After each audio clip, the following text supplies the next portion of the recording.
All right, so another cool vehicle has graced me with its presence. This is a 1992 Mitsubishi Pajero. That's right, it's up on the rack, and it's a Pajero, not a Montero, mind you, but a Pajero. The US got gas versions that are four-wheel drive and long wheelbase, usually four doors. This is a two-door, four-wheel drive, short wheelbase. And if you see underneath here, here is the end of the transmission, or should say transfer case, and there is the rear axle. So the drive line is only maybe 2 feet long at the most. Pretty compact little rig. In fact, what's really interesting is the front torsion bars basically have the same attachment point as the rear trailing arms. They use the same cross member for the front torsion bars as they do the rear trailing arm, and that's because the car is so short. The torsion bars are very long, they go all the way to the front. But the reason why this is here, you can see I've got the transmission out, or I should say I got the transmission slid back so I can get the clutch off. I've got the clutch on the floor. This here is the old Pajero clutch, and what we're looking at here is the flywheel and a recent clutch job that somebody else did in a different state. And I'm trying to figure out, part of my job as a mechanic is to digest customer complaints. The clutch was slipping. It's brand new. I can see that the clutch is new, but also that it was slipping. It's left a few little hot spots on the new parts, like these little black dots right here. It looks to me like whoever installed this clutch didn't wipe off the factory anti-corrosion oil, or what do you call that? The shipping kind of grease. The clutch never bed in, so the disc never bed into the flywheel or the pressure plate. Here we have the new parts. This clutch disc versus the old one, side by side, has quite a bit more copper in it. You can see the copper in the actual friction material, so that should be a better coefficient of friction. And of course the pressure plates are roughly about the same. So a little bit of an upgrade, but a bummer that we have to do the clutch twice, or the customer has to pay to have a clutch done twice. So we'll get this thing back together and we'll take you for a little ride. It's a pretty neat little rig. It is diesel powered. It is a 4-cylinder.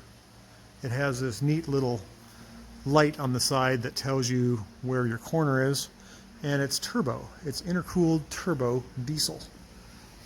You can see that up there. Right there.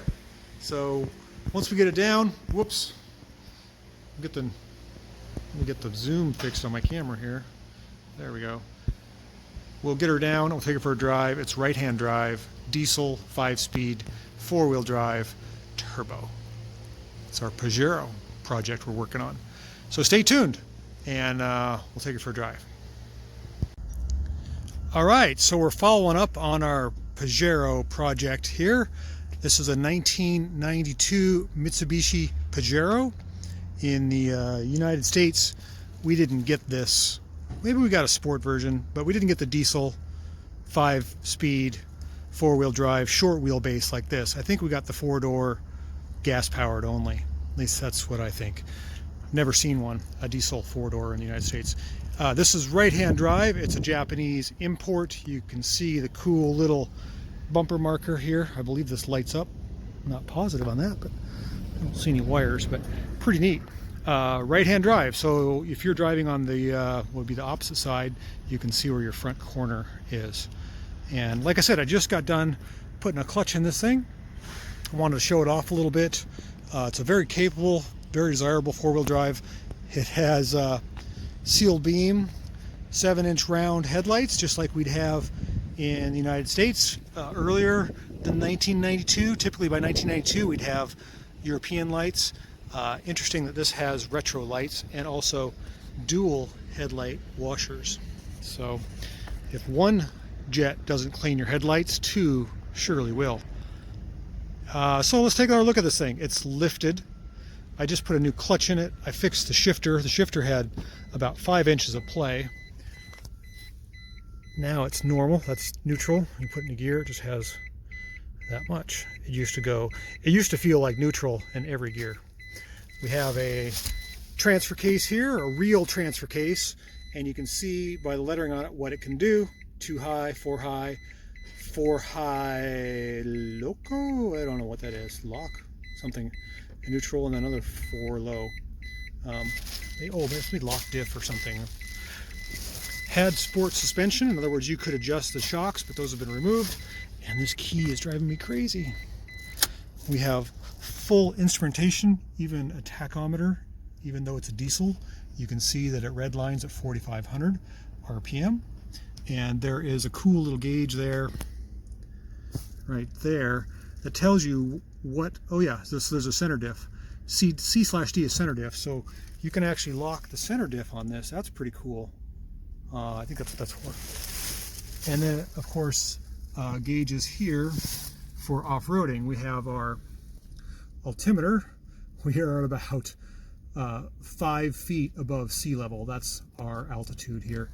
And then, of course, your inclination and then compass. So you'll never get lost. And it looks like it has temperature and some other things. That's all from the factory. So pretty cool.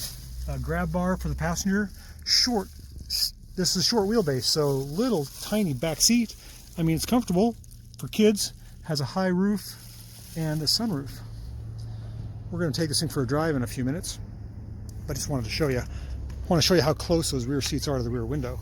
So if you open the back here, there's not much of a package tray. I mean, it's the width of my hand, and the rear headroom, the rear seat passenger heads are right up against the, not up against the glass, but pretty close to it.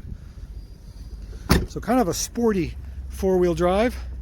Belongs to some good customers of mine. Like I said, I just put a clutch in it, and we're going to take it for a drive. So let's do that.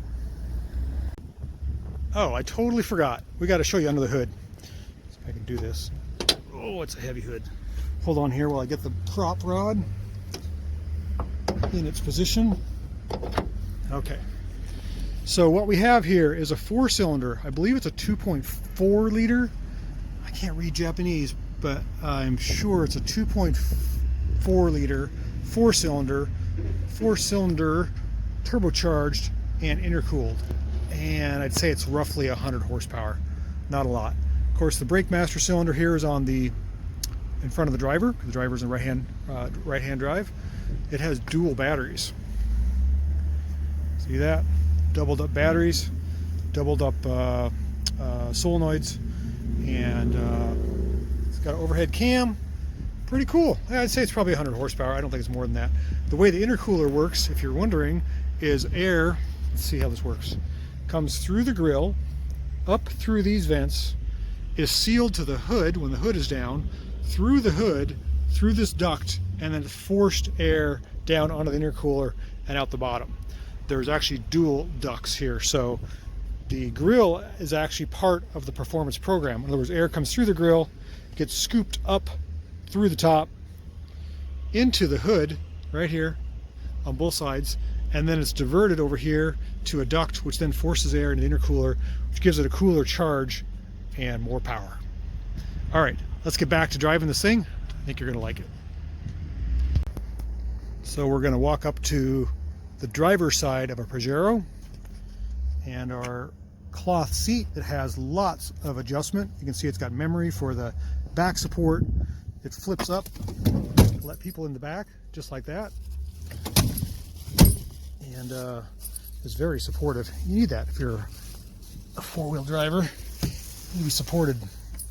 So everything is sort of backwards here for me. Close the door with my right hand. Stick the key in the thing.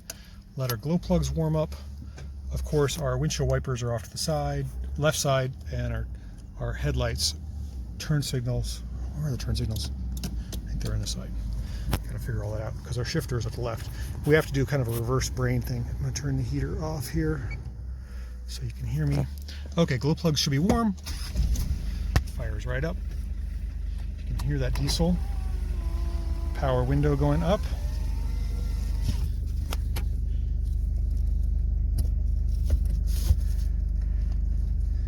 And I'm gonna put it in first gear here. And off we go. Make sure there's no cars coming. There are not. You can see our bumper indicator there. Clutch feels great. Very light, very easy. And the shifter feels amazing. I think it's really low geared. Take it out on the open road here. And as a vehicle that's lifted and a little short wheelbase, it's a little tippy. I'm sure there's no cars coming. In other words, when I say tippy, it just feels a little top heavy. Okay, so that's not very fast. We got to shift to second gear. Oh, it's got good power. Third gear. Oh, you can feel the turbo kind of spool up. It's kind of nice. Nice little whoosh. That's fourth gear. And we are going 60 kilometers an hour, which is about, I don't know, 40, 30. Oh, geez, the car in front of us just turned in front of the dump truck. That wasn't smart. Okay, turn signals. Here we go. Other hand. We're going to pull in here and do a little loop around the park. It's a little bouncy. It's really fun. Okay, first gear. And there's a guy coming the wrong way on a one-way. Like that. First gear is very low. Guess that's what you want. Good throttle response though. I mean, it's super torquey. Not a ton of power, but enough.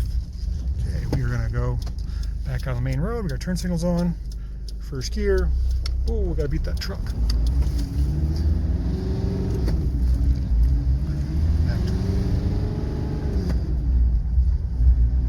Very short geared. But once you get up in the taller gears, you can feel the turbo kind of push you along. That's neat. Fifth gear. And then back. Neat little rig. I like these things. I don't know if I could get used to the right-hand drive, but I probably could. I seem to have adapted okay. Yep, she's short geared. What a great driver though. Really, really nice. Pull back into our spot here. And we'll do a little walk around. Yeah, that's a nice little rig. Very quiet, no creaks, no rattles, no weird noises. Has 114,000 kilometers. Let's get reverse here. Where's reverse? There it is. New shifter works good. We got to back up. Very tight turning radius.